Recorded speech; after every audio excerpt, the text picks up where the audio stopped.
Pinaghahandaan na ng Department of Agriculture o DA ang worst case scenario sa sektor ng agrikultura dahil sa posibleng pagtama ng Super El Nino sa bansa bago matapos ng 2026 hanggang sa unang bahagi ng 2027.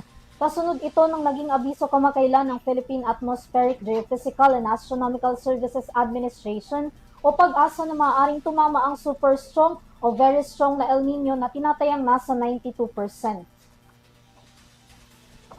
Binigyang diin ng kagawaran na pangunahing maaapektuhan ng tinatawag na Super El Nino ang produksyon sa pananim ng mga magsasaka kung saan maaaring umabot sa 2.2 degrees Celsius ang init na magdudulot ng malaking pagbawas sa ulan na magpapahirap sa supply ng tubig pagdating sa mahalagang agricultural areas.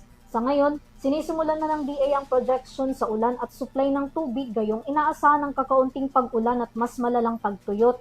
Pinabibilis na rin ng ahensya ang pagsasayos ng planting calendar at pagpapabilis sa rollout ng mga solar-powered irrigation system.